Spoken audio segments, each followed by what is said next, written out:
And even the late Pope, who is now a saint, Pope John Paul II, was very, very popular in using Virgin Mary as a co-redemptrix. Then that thing had been used, as I said, in the 15th century, hundreds of years ago. Just 4 days ago, on the 4th of this month, the Catholic Church is telling people to stop using that thing, something that they have used for over 500 years. What the church does is just to come and explain. This is what we mean. Virgin Mary wasn't created together with God when he was creating us. Told us in the first place to be using Virgin Mary as a co-redemptrix. Today, if you say that kind of thing, the Christendom sees it that you are an idol worshiper. I have my child doesn't know how to speak language. Makes me angry. You think it's not a church? No, church will not tell you not. Colonialism that influenced that. Church Colonialism, church will not tell you not to speak language. In the seminary school that I went, I got punished several times for speaking my local language, for not speaking English. Whether you like it or not, the Pope is the head of government in Vatican. The Pope is the head of the church. Spiritual leader. No.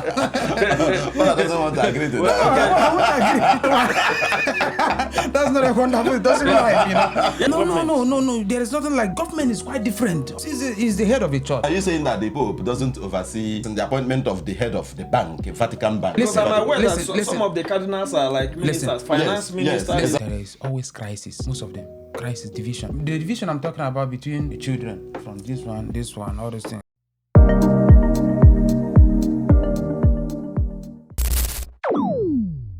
Good evening, and welcome to your regular intellectual digest, the Glasscast podcast. And from the crew here and all our team at Glasscast podcast, we want to say very special thanks to many of you who don't only watch our videos, but you engage with our page and you have made it a duty to subscribe and follow most of our activities. We have got your feedbacks and we have responded where we have to.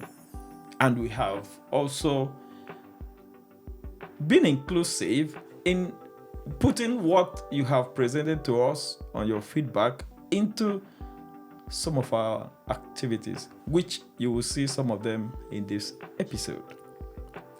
So on this note, I want to say thank you and welcoming you to Glasscast podcast. With me this evening is a special guest. You'll be glad you are here. And like we always say, if you don't have your glass of water, bring it close.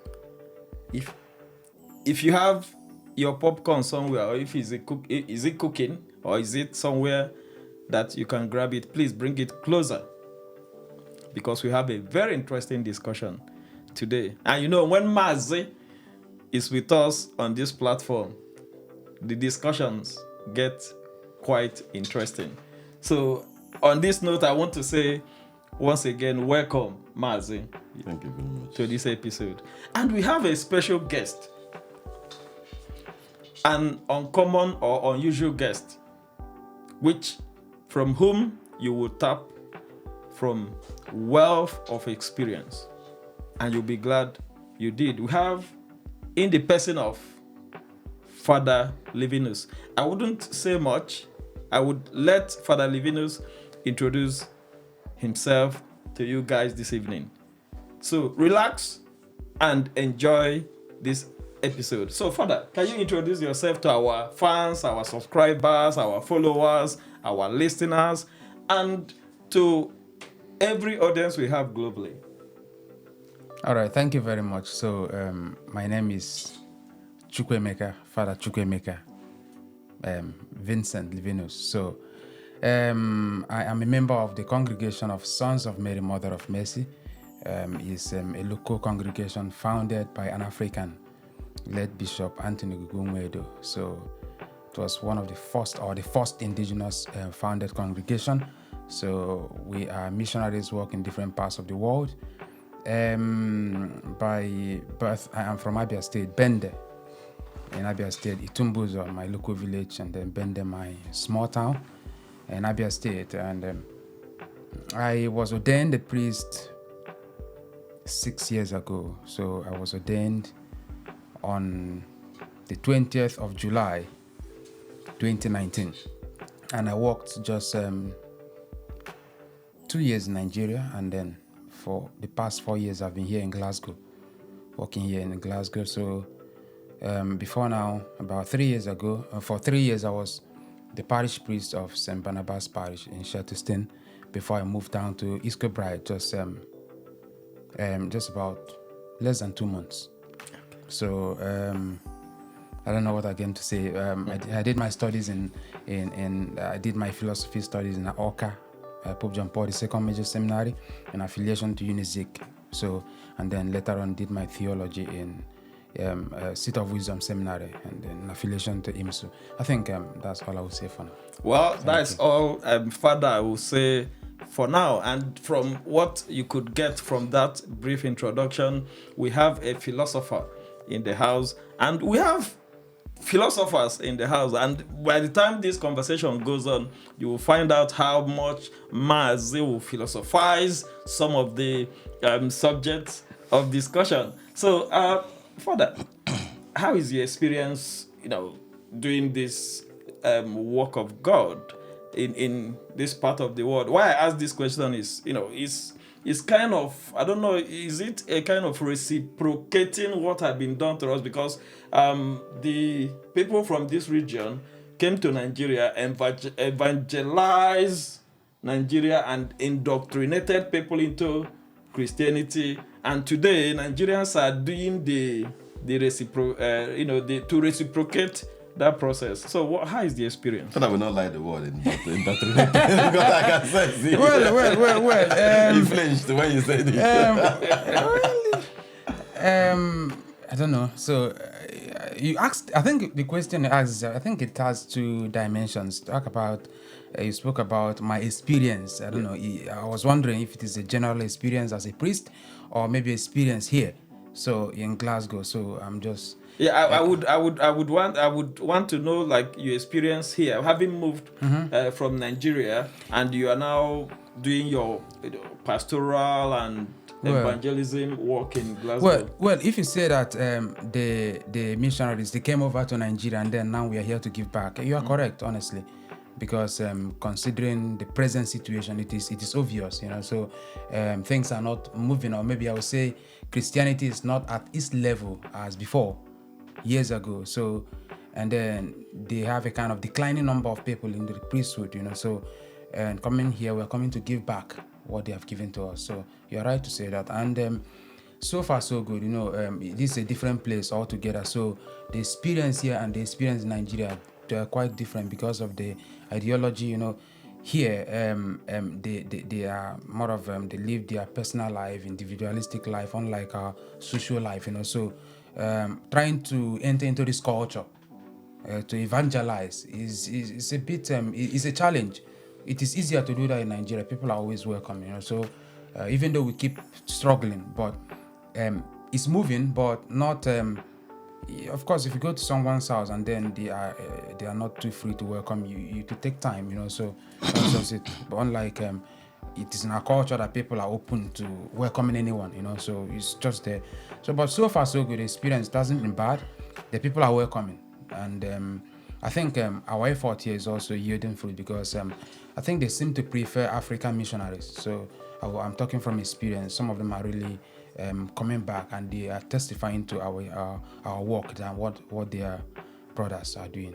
I'm not boasting, but that's the reality. Well, I wouldn't be surprised if you say that, because there is a popular slogan in a place like Glasgow, and which says that people make Glasgow. Exactly. So no matter where you come from, Glasgow is a welcoming city. Glasgow is a place that you can call home. Everybody is part of the family in Glasgow. For that, there is what Mazi said about indoctrination, where the indigenous people, for example, in Nigeria, in Africa, or elsewhere, were they actually indoctrinated? And if they are not, what happened? Well,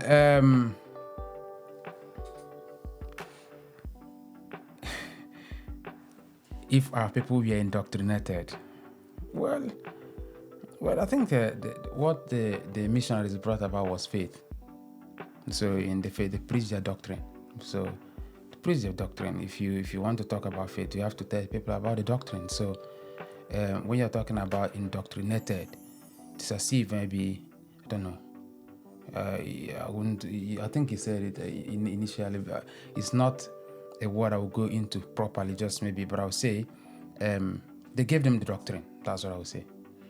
Okay, by giving them the doctrine, I don't know how much it differs from being indoctrinated. I know Mazi will have something to Yes, say I have about something it. to say, definitely. All right. And I want to start from the earlier thing that Father said about the African priest coming to give back. Yeah. I don't understand what you mean by that, because if you look at their society and ours, as far as I'm concerned, in terms of crime rates, in terms of people living Christ-like, they seem on the face of it to be better than we are doing. So, are you coming to give back to people who are better than you? So I'm just trying to understand. The context that you use. So are you saying that I didn't get that very well. Are you saying that the people seem to live better than Africans? I'm just trying to get what you're saying. For instance, if you look at some atheist societies,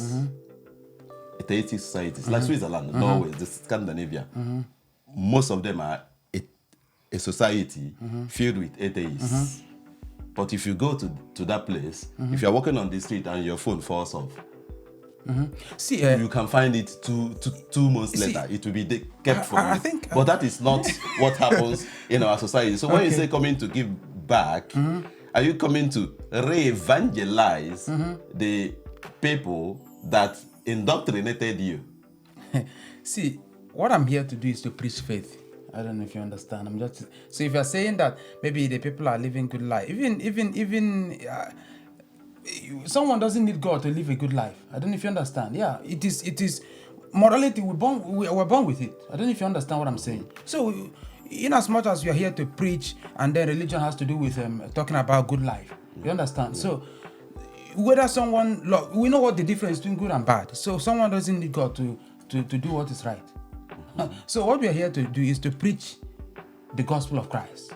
Okay. And what is the gospel? Just to preach love. That's what we're here to do. Yeah, and I think if I may give it a context there, Father said that, yes, this society, brought Christianity to many African societies, including Nigeria. But in the recent time, it looks like the population of this society that are within that Christendom, going to church is depreciated. Yeah. So and people are not that some people are coming, not as it used to. As it used to be. Even though some of them are still longing for the faith, but they have, it's just like even we read in the Bible, say the harvest is rich, but the laborers are few. See those who work, there are so many people. They don't have, Africa, you see many people going into the priesthood. Here you don't see such, So you only see a limited number, if at all any. I'll say that, you understand? So now, they need people to also preach. Some of them are still longing for faith, So in the area of lack, they need people to come and help. And that's what I'm even happy that we are here to help them. They evangelize. Now we are back to give back. So giving back is one of the best thing one could do in the society, especially when the society need your support, need your contributions, volunteering to make sure that things work in that society. But in the area of giving back here, you are giving back in Scotland where there is security, where there is protection of life and property. But there is genocide in Nigeria. Christians are being killed. What are you doing to give back to make sure that how are you supporting the Trump movement to stop the massacre of Christians in Nigeria? I think there is a little bit of digression here. I will say that quickly, So okay. You said, I'm here to give back. I'm not here to give back security.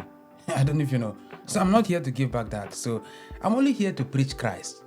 And what's the message of Christ? Just to preach love. You understand? So whatever I'm doing is summarizing that word love. That's all Christians. So Father, can I ask in that context? You are free to. Can you term yourself to be a missionary then? By implication, I am. You are? Yeah. But not the type of missionaries that we are sent by these people to our land. What type of missionaries were sent to our land then? For instance, let's take Joseph Shanahan, for instance. Joseph Shanahan was sent under the authority of the British government to Ali Igbo. So the kind of missionaries they were. So what did you do when he came? So Yes, whatever missionary work they did, but there is no evidence that any one of them protested against the ills of the colonial masters. let me say something very quickly. So I think You are not under the authority of the Nigerian government. They are not authorizing you to come here to level the ground for exploitation. See, there was a wonderful relationship between the church and the government. It still happens in some parts of Europe, So, and that is why, for instance, if you go to places like Canada, America, the government pays the priest because they take it as the priest is working for the government. I don't know if you understand. Yeah. Father, there's no wonderful relationship between the church and the government. The church and the government are one and the same. So, no, they are the same. There's no wonderful relationship. For instance, I'll give you a practical example because I talk with facts. For instance, just 2 weeks ago, they said the head of the Catholic Church, Pope what again? Pope Leo. And the head of the Anglican Church, who is the King of England, the head of the government, that they've not met for close to 500 years, but they are going to do it together in prayers in Rome, right? Now, in prayers, they are going to sit together in is it the Sistine Chapel? They are going to sit together to pray, something that they've not done since King Henry VIII separated the church from the. So the head of the church is the head of government. So in the UK, that's why those who gave you money are the same people who and I think it's the same with the Pope. The Pope is the head of the government. Exactly. You see, when we are talking about things like this, I think we need to be particular. That's what I would say. So you are saying that the Pope met with the king, and then because of that, I don't understand how the relationship between the meeting of the Pope and the king becomes a relationship between the church and government. Let me draw it so that let me explain it. Come down very well to explain it. What I'm trying to say is that let us remove the Pope. Now, the head of the Anglican Church is the head of government.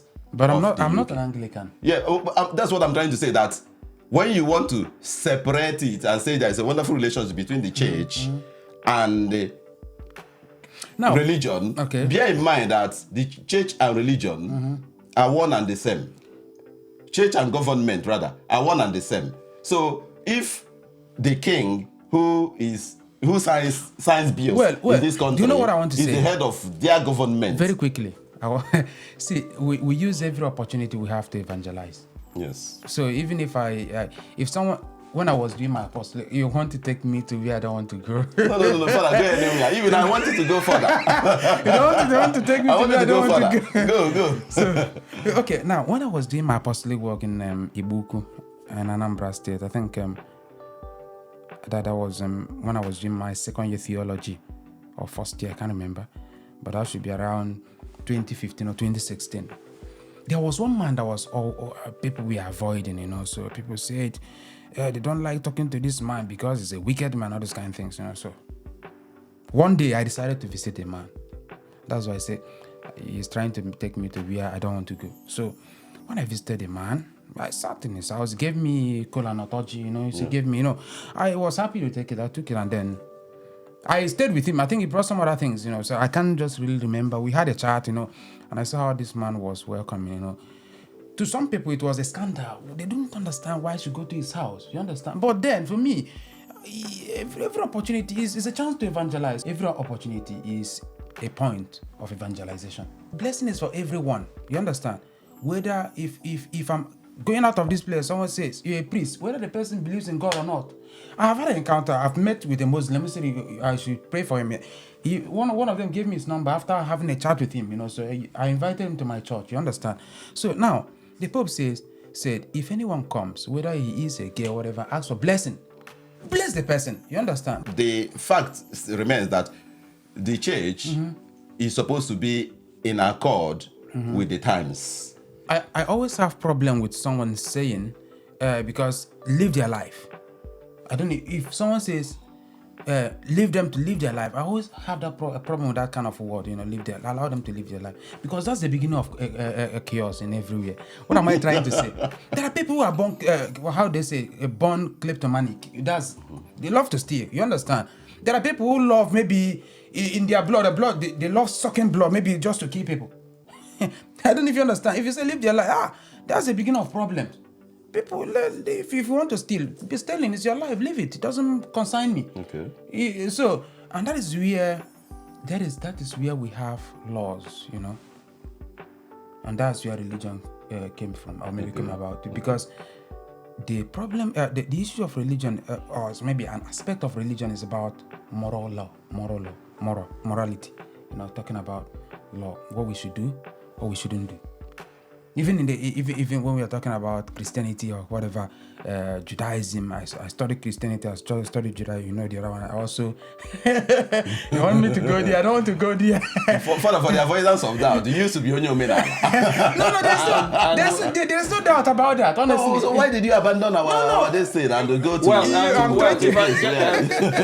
gentlemen, if you permit me, we'll get to that point. Please, if you have your observations, your comment, please let us know at the comment section so that we'll pick that up. We can bring further here again and have further conversation. So when you I wanted to ask, when you say bless them, as the Pope, the late Pope said, do you use late in the church? Like the late Pope? Someone that is dead. The person is late. It's okay. Late Pope. just to be clear about that. So when you say bless them, I want to create a scenario. I know this is not the main issue we are addressing here. But then Pope Francis is dead. Yeah. And that thing, anyway, ask what they want to ask. So even though Pope Francis is dead, we still remember what, the first Pope, Peter, people still follow his instruction up till today. So if this couple, gay couple, they have decided to join themselves together, and all they needed is that blessing. So if they bring themselves, after joining themselves together behind you, and they come to you and say, okay, bless us. Bless them. Bless them as bless our union, or bless me as a person. Well, blessing is blessing, isn't it? No. Okay, so you will bless them as people, but you will not bless them as union. If you ask me to bless you as a person, as an individual, I will bless it. Of course, the issue of marriage, in African, we have a marriage, and then they say, the church says you have to do your own marriage. Yeah. You understand? Yeah. Some people have done all this and done court wedding. They come to the church, and the church says, okay, we bless your marriage. You understand? So blessing marriage is just kind of a recognition, giving of formal recognition. But if you say bless me as a person, it's a different thing. You understand? But Father, the position you are taking now, it's not my position. It's the position of the church. Okay, that means the position of the church is your position, right? So are you saying that you have a different personal position privately, but that you are fronting the position of the church? How do you mean? What I mean is that some people might, out of the fact they belong to a particular organization, society, group, say, okay, I'm doing this thing because that's what the group wants, but that is not my private personal position. So is it your personal position? Because the reason I'm asking this, so that I put it in this in context, is because everybody knows that the position of the church changes depending on time. The position of the church changes. For instance, my wife belongs to, I used to be a Catholic. My wife is a Catholic, a strong Catholic. She belongs to, Mother's Group. Every time you hear her, they are praying, they are saying Virgin Mary, Mother of God, Co-Redemptor, and the Mediatrix. You are aware that has been the position that has been in use for Virgin Mary since the 15th century. As a co-redemptor, right? Co-redemptor, Mediatrix, something like that. And even the late Pope, who is now a saint, Pope John Paul II, was very, very popular in using Virgin Mary as a co-redemptress. Then that thing has been used, as I said, since the 15th century, hundreds of years ago. Just 4 days ago, on the 4th of this month, the Catholic Church is telling people to stop using that thing, something that they have used for over 500 years. Well, see, I think... So, Father, if you ask Father now that what is the position of Virgin Mary, is Virgin Mary a co-redemptress, he will say no, because he wants to use the position of the church. But if you had asked him that 1 week ago, he would say yes. Father, is your position on that the position of the church now? Let me say something. What the church does from time to time is to clarify some things. You understand? Maybe if people are assuming maybe the church keeps explaining things, clarifying things, it becomes something that is doubtful. Maybe people don't understand. They'll come up to explain. It's not as if maybe, I don't know how to properly use this, but what the church does is just to come and explain. This is what we mean by this. Father, we didn't have Virgin Mary before. It is the church who created it. Yes, what I mean by that, Virgin Mary wasn't created together with God when he was creating us. So Virgin Mary wasn't the mother of God. No, what I'm trying to say, Father says that the church's position is to explain things. But you explain things that is existing, but it is the church that told us in the first place to be using Virgin Mary as a co-redemptress. You understand? So the church is not just explaining something that is in existence before them. The church created it and is explaining it for us. Listen, the church clarified their stand. That's the doctrine you saw, the document is just a clarification of their stand. What they have been talking about, they clarify the teaching of the fathers, the teaching of if you like, you need to go through the document again. They are trying to clarify what the people meant by what they used, why they used that term. So you mean that the late Pope John Paul II was using that term wrongly? Because he used it co-redemptress. This is a very critical question. It is because we want to understand, and the person who used it is now a saint of the Catholic Church. See, Saint Pope, that's what they call him now, Saint Pope John Paul II. And we all know, I saw him personally in Otafam when he came. Sorry, not Otafam, in Oba, in Anambra State, when I went to visit him. Anyway, so he has been using that particular acronym for the Virgin Mary. That's what you people just changed 5 days ago now. Well, whenever the church teaches, and whenever the Pope gives a teaching, there is what is called ex cathedra. Whatever is teaching in his authority, that is the position of the church. And for now, that's the position of the church. Well, if I may come in here, remember we only share opinions. We don't inform policies. We don't take positions. We have discussions. We bring out the facts. We contextualize discussions and make sure that people are learning from the conversations we are having.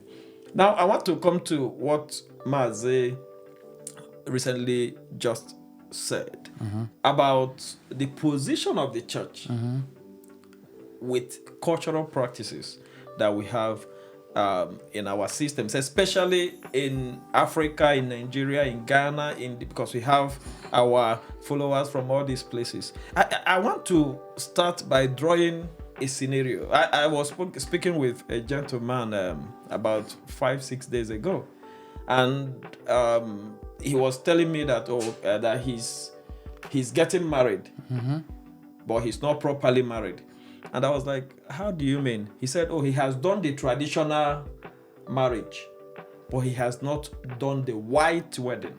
So as you know, it kind of beat my imagination that this person have fulfilled all the traditional rights within the society, but he still sees himself of not completely being married until he goes into the church and receive that blessing of the union. So on this note, I want us to use this scenario to analyze the position of the church in line with our usual cultural practices.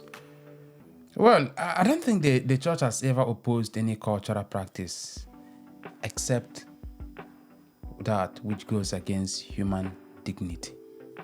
The church has never, so I'm proud to be an African. I'm proud to be a Nigerian. I'm proud to be an Igbo man. You know, the church has always complemented, and the church has always acknowledged African tradition, except anyone that maybe challenges human dignity. You understand? So that's what I would say. The church doesn't. Even Jesus was born into a culture. You get what I mean?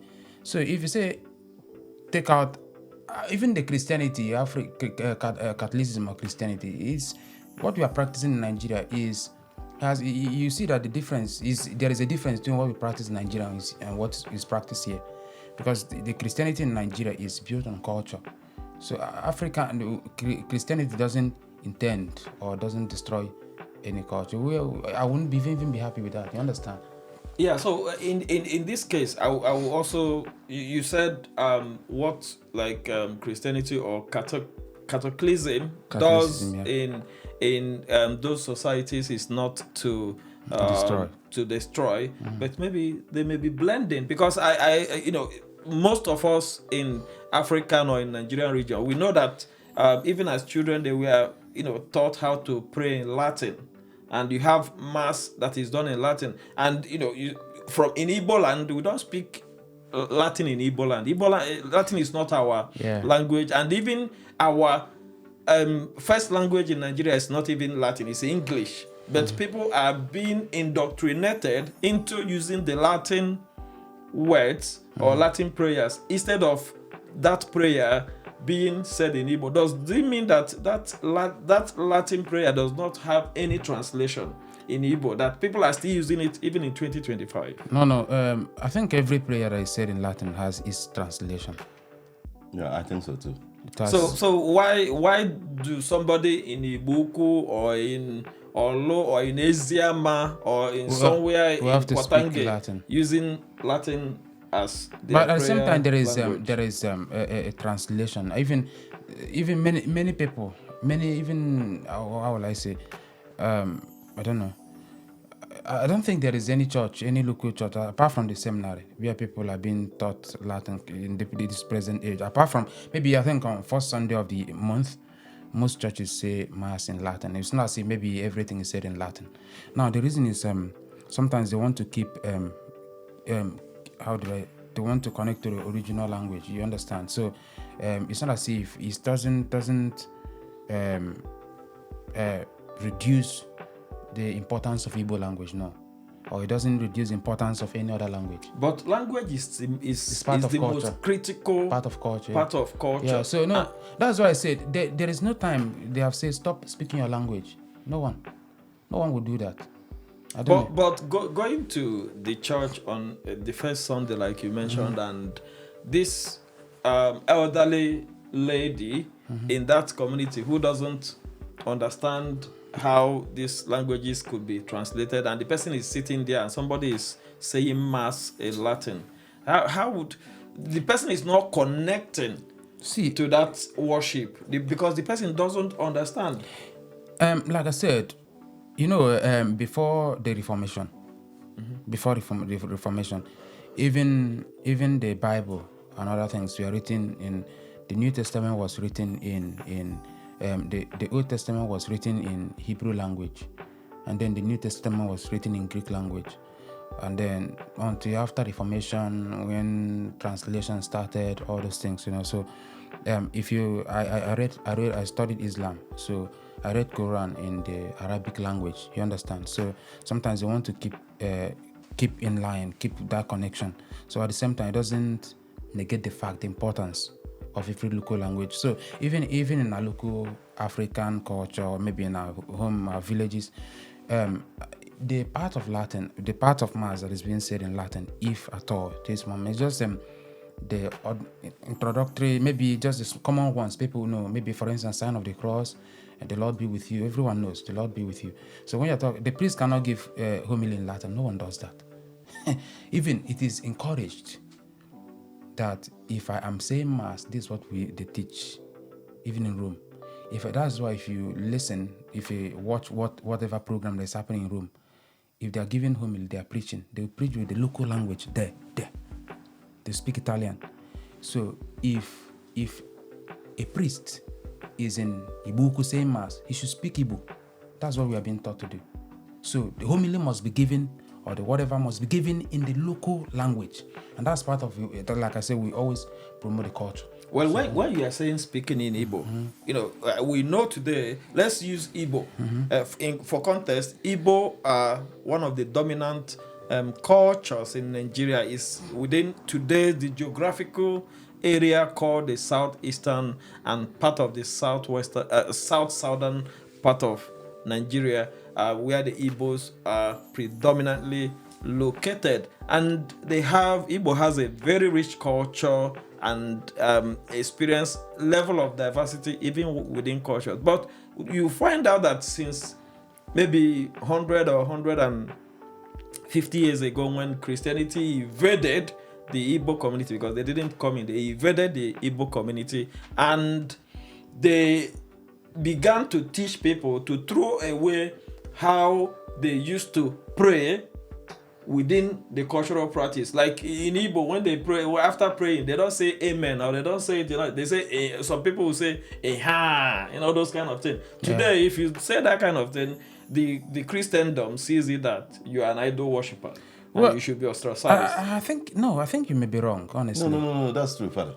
That's well, true, if Father. Father I've seen thinks I'm a lot wrong, of people that when they finish praying, I think, I'm not saying that you are wrong. Anyway, you've not said anything to it. What I'm agreeing with him is, most of the time that I end prayers with Ise, those who are extraordinary Christians will be condemning me for using Ise to end prayer. When I know, because I was a seminarian, I know that you priests don't condemn it. Personally, I know that. So I think that one is ignorance on their own side. And it is the priest that still preaches the thing. So that's why when you started saying, I say no, it's maybe people's lack of understanding. So what is if someone wants to say, assuming the ordinary translation of amen, maybe if you want to speak, there is no Igbo word for amen. So even sometimes maybe when even at home, if you maybe they bring cola and you are saying pray over cola, I'll see, say simple. Exactly. Well, it doesn't stop me from being whatever. It's in an agreement, it's an acceptance. It's more of the modernized way, the way our ancestors, there is a way they pray in agreement. It's more modernized. Yeah. When they are saying I've never heard of that one before. Maybe it could be, like I said, it could be maybe locality. You understand? Yeah. So I've never heard of that before. So, but I don't think anyone will directly say stop. Maybe even I have been a teacher in the school, so in the seminary, and then I've taught people, and then I don't understand why we promote people should speak our language. I always say that, you understand? So we appreciate the fact that in as much as there are different dialects, there is need for us to use English to communicate at some time. Yes. But our local language is very important. I don't understand why someone will say, I have my child doesn't know how to speak in Igbo. Maybe my local language. It makes me angry.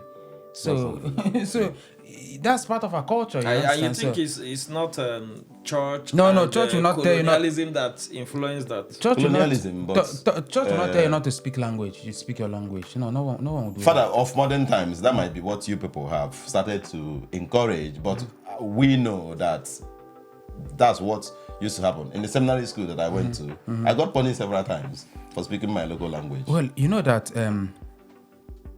for not speaking English. Yeah, bright image, yeah. Oh, it just reminds me of that song. What's that song again? Because of English. My teacher punished me.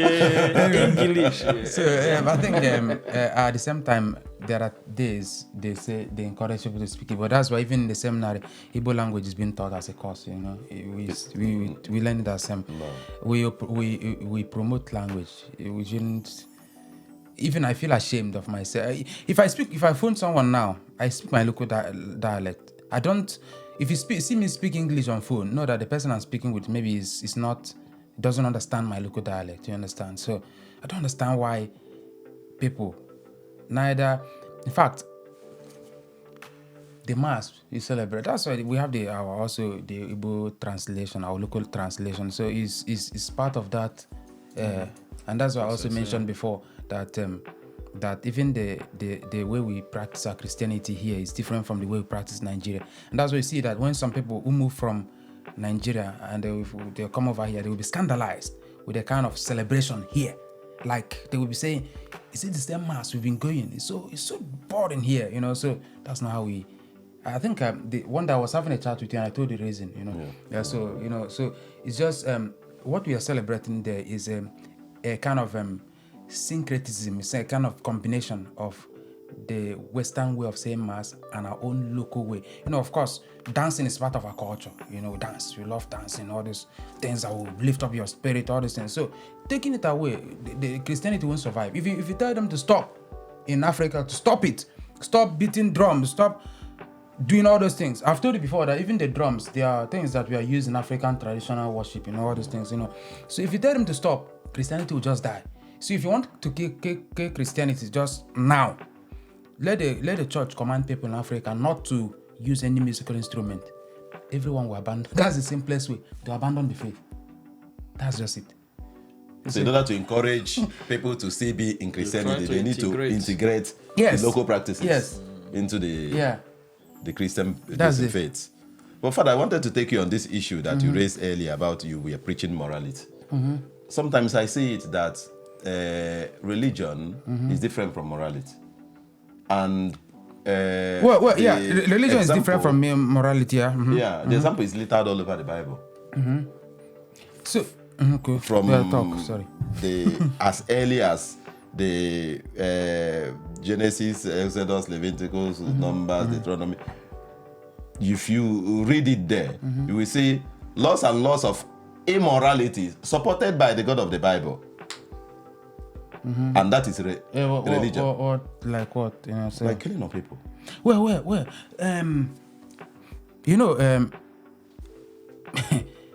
every age, every generation have whatever, I don't know. So there were times people will just invade the other country. Well, this happened years ago. You understand? It's God who told them to do that. And the God, remember, Father, you people told us, and it's in the Bible, that God of yesterday is God of today and is God of tomorrow. He never changes. See, but why are you saying that God? Like, because I also know even the same God we believe, the same God that the African traditional religion is just the same God. Yes, for you people, that's what you people believe in, but that is not what I believe. I don't believe that the God of the Bible is the God our ancestors worshipped. So how? So what was your own understanding of God and what's interesting? Listen, the God of the Bible, number one, is a man.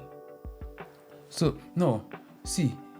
First and foremost. No one knows the gender of God. The inscription or maybe why they ascribe the masculine gender to God is because we need to. There is at least we'd have to use a human language to talk about even what we don't know. You understand? So if I want to talk about, I studied a course called metaphysics. You know, so it's just a study of something that is beyond. But I have to use human language to talk about that which is beyond. You understand? So there is need for us to use either to describe. We can't just. I don't know how we are going to describe matter. Apart from at least. I didn't do literature, but I think those who did literature say there is something like personification. To have to personify, make it. Maybe that's why they use that gender, he. But at the same time, that gender is different. That's why even in writing is written different way. So I don't know if you understand what I'm saying. Do you not think that trying to a kind of anthropomorphize God by giving it a gender somehow introduces what Dr. here said, that you people are indoctrinating? Because if you are to do that, that means your God sleeps, your God rests. Because when he was creating the world, but he rested, he rests. Your God walks about. Wait. These things are in the Bible. God walks about with food in the Garden of Eden. God rested on the seventh day, isn't it? You see, when you're talking about rest, God rested because he wanted to bless rest. What do I mean? Just to say that rest is holy. What do I mean? You have an off day.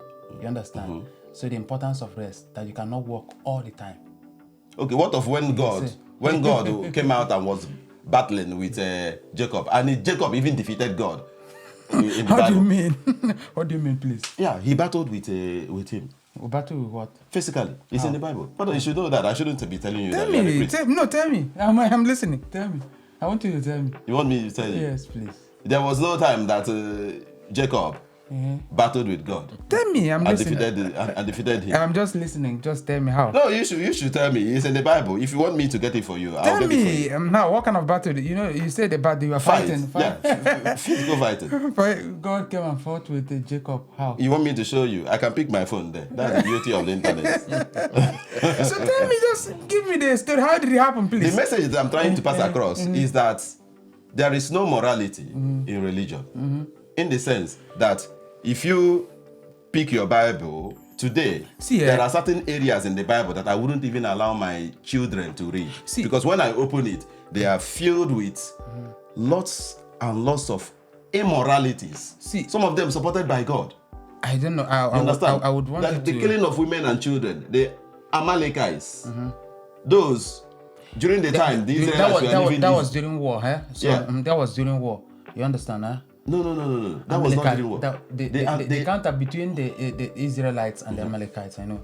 Okay, what of when the Israelites left Egypt and then God authorized them to go back and kill those who did not favor them when they were living?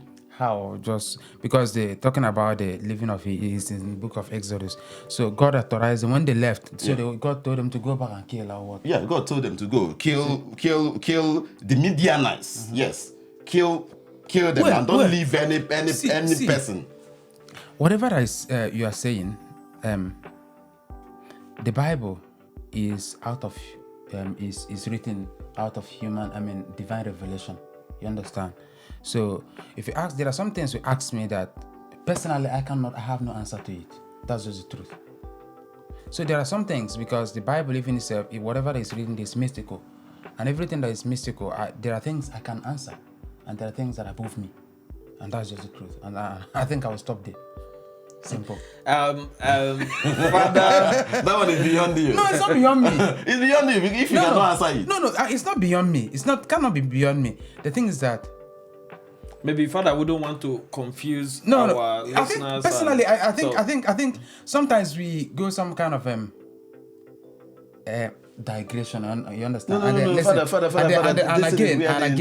comes in. Because when you people are not able to do, you people tell somebody to pray. The person will pray. The person will not get well. Maybe the person has been sick. You tell him to pray. After the person must have prayed. If he doesn't get well, you tell him, God knows the best. Wait, prayer without good work is dead. So we already said it. So whenever you are praying, you have to walk. You say prayer without good work. Yes, that's what he said. But Paul said faith alone and not good works. That's what your Bible says. It's contradicting each other. Listen. Paul was talking about salvation. Salvation, you need to believe so that you will be saved. Believe alone. You need to believe. Not good works. Now that is the theology of St. Paul. Okay. The theology of St. Paul. You know, see, when someone is talking about something, if I want to talk about something, I have to talk about from my own experience. You know what? Paul was talking about from his own experience. Paul was a persecutor, of course, he was going about killing people. Yeah. So suddenly he encountered Christ. And then he believed. So for him, he's saved. You understand? So he's telling people, oh, see me, this is me. This is how I was a prisoner. This is how I used to be. I used to be a persecutor. And Christ encountered me. I'm saved. So you need to believe. He was talking from his own experience. I don't know if you understand. You need to believe. Okay. And he became a saint. So you need to believe, and so that you'll be saved. But Father, it is the Pauline doctrine, in fact, that laid the foundation of the Christian faith. No, remember that Paul wrote his book before even Matthew, Mark, Luke, and John. So what led to the Christian faith? Not Pauline, whatever. Paul was an apostle of the Gentiles. Yes, he preached. But at the same time, what led to the foundation is Christ himself. The teaching of Christ. Which Paul never saw. The teaching of Christ. So it's not whatever you're saying. It's not the church is not built on even the church. We take the teachings of the apostles, but at the same time, Christ is the center. Christ is the foundation of the church. Is the beginning. Is the founder. So it's not Paul. But the doctrine that Paul laid down for you, like doctrine of original sin, all those things, they are what people are practicing. Now, the doctrine of original sin, like, yeah, It's Pauline doctrine. like that. What happened? Father, that is different from what our ancestors. That's what they were talking about culture. Okay, what so- our culture has. There is no way you will give birth to a child, and you tell me that child already came into the world sinful. That's ridiculous. So see, what you're talking about that's not culture. That is not. Don't say maybe. Our culture will never allow something but like that. That's not culture. That is a different thing altogether. How is it different? Culture is interlinked So, with our see, faith. Yes. So no. So that is, you see, now you've used a proper word. That's a different thing. It's faith altogether. Culture is about people's way of life, their dressing, their this thing. It doesn't have Including their faith. No. Faith is quite different. No. Faith is different. There is too many no. Faith is different. You can't say, see, it is when people are searching for meaning. They want to say, oh, this is how this world is arranged. This is how things are doing this way. It must have been caused by someone. That is when faith started. But culture is just people's way of life. So you mean the way of life doesn't include your cosmology? See, you see, I'm not saying culture is on its own, but culture is there. Then, because of how people maybe are, why did things happen this way instead of the other way? So then they started talking about faith. But you can't say that Christianity stopped people from saying that Christianity made people to say immediately you give birth to this and that. If you say that's not culture entirely, honestly. But the point or Christianity has never destroyed the fact that if you give birth to there are places where there is no Christianity. Yeah. There are places. So these are two different things. But they have religion. They have no Christianity. They have religion as part and parcel of their culture. You understand? It is the deification of culture. Religion is a system. Religion is a system of worship. Belief. Father, see, let me explain something.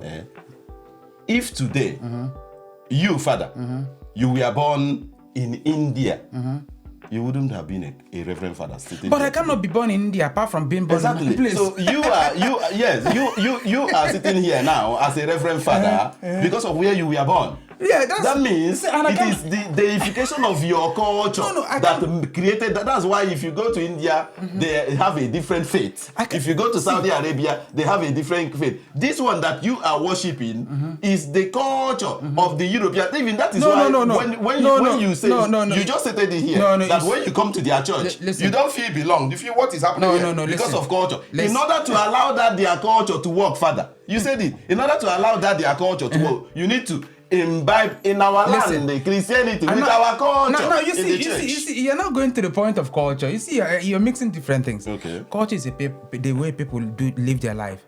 Here their own life is a life of privacy, and that's my own, not my own life. I'm an African. You understand? We socialize. So if I want to come here to preach, I need that kind of I need to socialize with people. So that's what I'm talking about. You understand? I didn't say maybe I'm practicing their culture. How will I practice their culture? How? I'm proud African. I dress like an African. I eat the food that belongs to Africa. My thinking is African. Everything I do is African. Yeah, because this is what culture is all about. So you don't tell me that maybe I don't know whether you're dressing like an African now. because I am yeah, no. So, you want me to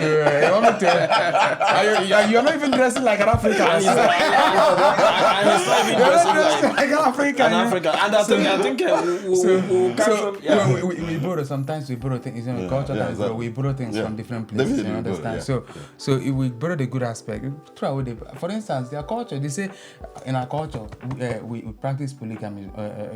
Which is wonderful. Yeah, good. So these are different things. I don't know if you understand. So I can't begin to stop thinking like an African and then be thinking like it's not. Exactly. So at the same time, even though I'm a priest, don't stop me from being an African. Exactly. So when we're talking about culture here, now we you know that like you just said, polygamy is our culture in most. And I hope you're not going to ask me to explain. because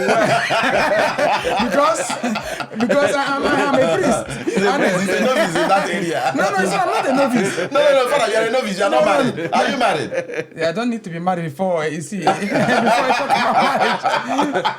about marriage. Well, where I was going to, I believe you'll be interested in this. So, what Christianity, your church have done to the African culture. Remember, the church came with like Mazi said, the church and the government have always worked together. And whether you like it or not, I know the Pope is the head of government in Vatican. So he's also... The Pope is the head of the church.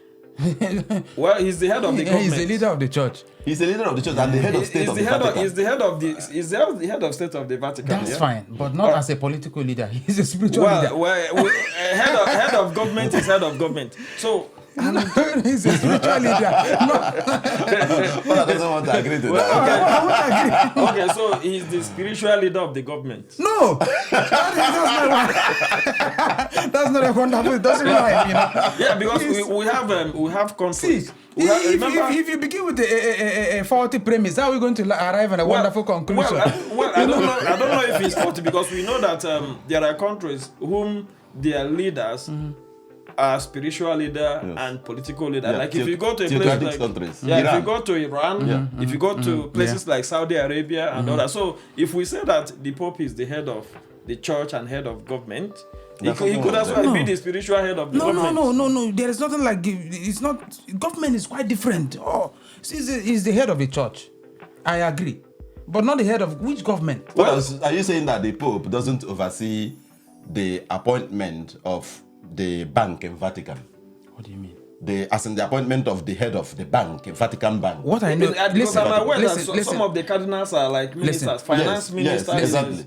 Even in the bishop here, but at the same time he is the bishop, the archbishop I'm working for, working with that. Yes. He has people work for him. He has the chancellor, he has the whatever.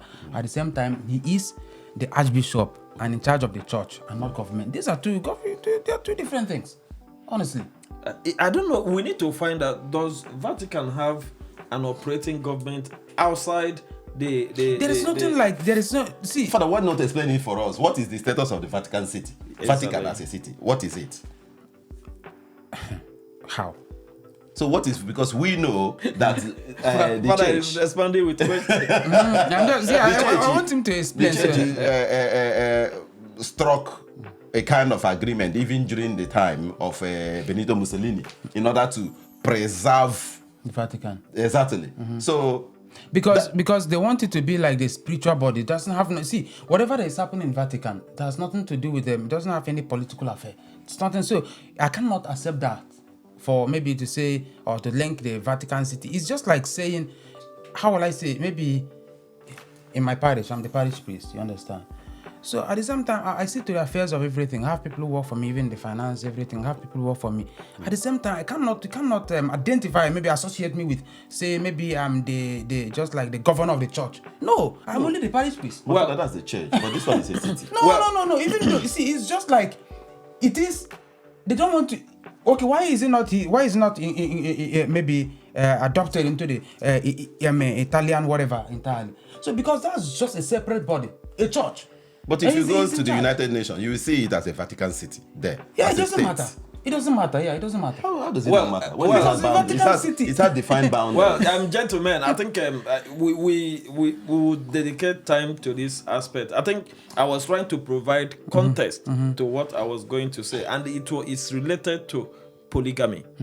You know, the culture of many parts of Nigeria, for example, and many parts of Africa, and further away, is the culture of where polygamy is part of the practice. What your church have done currently is to discourage that cultural practice. And it's not like polygamy is bad or polygamy is destroying the life of people and all that. And Africa have practiced polygamy, and it has helped the African society to develop to the point of Western subjugation and colonization. And today, the church has made it, if in Africa today, if somebody, especially within the Christian part of Africa, if somebody wants to go and take another wife, it's like the person is the worst devil on earth. So you can't do that. As in, I can't do that if I want to. as a member of the Catholic Church, for instance, You are then not give me allowed back to. seats. Well, do you also know that some African countries allow women to marry more than one husband? Yes, in Kenya, for instance. Yes. So if your wife wants to marry, will you allow her to? That's part of their culture. But that this is one their part of the culture. part of our own culture. Their culture. If it's their culture. That's part of their culture. Father. But because you're saying that you will not be allowed to, I'm just wondering if you're maybe a Kenyan man meets your wife and decides to take her, maybe you share. I don't know if you allow her. Father, that's part of their culture. Yeah, because my question here is that, Father, I'm trying to link to what you said earlier. That the church comes in and Now, integrates let me- into the cultural let me practice. tell you, yeah. Why is this one They not? have refused to integrate. Yeah, why did you They refuse will to not. integrate The polygamy? reason is that I would say there are two basic reasons for what I want. I'll just say it this way. Yeah. The first one is that the church sees that aspect of a man. Of course, even in African, I grew up practicing African traditional man myself. Yeah. Now, you know that the wife, according to the African context, is a property to the man. I hope you know. It's not just like equality. A woman belongs to just like. That's why the wife is just like a property. Yeah. Well, that is the Western definition of No. African marriage. No. That's just the truth. See, Father, wait, I'm coming. I will allow you to learn. My grandfather. Yeah. My grandfather had many wives. Of course, many people had. So they see women. That's why they can just. It doesn't matter. They just do whatever they want with the women. That is the understanding. You understand? So that is why what I'm saying is it's normal. You see, even when they're in the local setting, they're doing things. Women are not allowed. Women are not allowed in Africa and some things, all those things. So the church says no, that from the Bible, that woman was taken from the rib of a man, showing equality. And such equality promotes even that a man should also maintain that kind of relationship of maybe treating her as just the one person. By the way, God created one man and one woman. That's what Christianity taught, that at least with this, let us maintain some kind of equality instead of saying that maybe just get women and then be using them anyhow. You understand? I don't think it's a bad teaching. I know Mazi would want to say something, but this idea of using women anyhow and all these things, and for instance, if my father dies in African culture, my father has land to different places. Mm-hmm. Before now, I don't know, some cultures have stopped. My sister was not taking anything from it. I hope you know. And that was the cultural practice. So yeah. That was the cultural practice. Because all these things. Why I'm trying to highlight all these things, because for you to understand the position of women, they go for a meeting, or maybe some people come into the house, and then the woman wants to come on, go inside. This is where you should belong. All these kind of things. You understand? But Christianity says no, that women should be also treated as equal. They should be considered. I don't think it's. I want to correct something. Before you correct something, I know you may not agree with this idea, because when you are saying women should be given equal rights, I don't know if the Catholic Church would also make women to be leaders of the church, maybe to be a pope one day, so that they will get that equality. That's an aspect of being a pope. I'm a priest. Yeah. Why? I'm priest according to the order of Melchizedek, following the footsteps of Jesus. He was never married. He was never married. Yeah. But what in when these apostles were all men. Yeah, but when what you are saying the African culture is practicing was also practiced elsewhere, even within the Christendom that you are talking about. Now, if you look at it this way, right? The practices here in the Western context, you are talking about the theory of exclusion. Women were also excluded from certain activities, even within the Western culture or within the Western practice. But the church never stopped it. But the church is trying to stop what has made the African society to grow organically, to develop, to multiply, to harness their resources, which is polygamy. And we know it within the African system that most families that practice polygamy, there's this issue of divorce, separation, all these things were not happening. and the families grew in harmony. But the church have come to poison the mind of the people so that to make sure that we don't continue to thrive within this particular cultural practice. Will you say, like when I was growing up, we used to go to visit some of our uncles there. Some of our uncles used to give us food. I remember sometimes, I grew in a local village. Sometimes when they're having occasion, we go and get leaves. So they'll put rice and then we eat. So assuming maybe the church say, no, this is not good. They give spoon. So is it bad? Like I said, culture can grow, you understand? So I don't think talking about that issue of polygamy. I think it's part of is it not destroying our society? Already, no, it's not. I don't think it's a part of destruction, you understand? I don't think it's part of destruction. To me, I don't think. And I've already asked, even yourself, you wouldn't be happy to see even your wife. I think just to see your wife going to whatever. Yeah, but that's not my culture. If my culture permits me to marry more than one wife, why are you stopping me? I know Mazi have something to say before. Right, so, but of course, at the same time, I understand that most families, most polygamous families, there is always crisis. Most of them, crisis, division. Most of them. Some of us that are married can tell you that there is also crisis. I know. No. See, the division I'm talking about between the children from this one, all those things, it's not always a wonderful ending, and that's why that's just one aspect of that, good aspect of that this system of monogamous family marriage, honestly. So to avoid that crisis, so people come and poison the other one because of this one is always treating this people fine. It's not treating me anyway. So okay, what the thing I wanted to say is that sometimes certain things continue to go on due to ignorance. I know that it used to be our culture that women don't inherit when their fathers die, but the Nigerian Supreme Court has ruled against that since long ago. Yeah. So that thing is not the law in Igbo land in Nigeria today.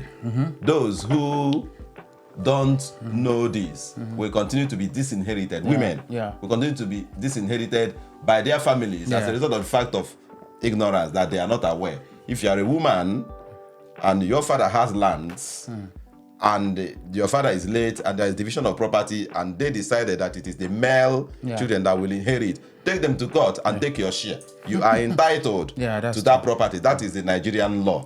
Then the second thing, Father, you said that there are two reasons that you wanted to give about this monogamous, about the reason why church doesn't allow polygamy. You only said one. I was interested in. No, I think I joined them together. I said the second one I said, and that is why we preach that from the beginning that God created one man and one woman. So.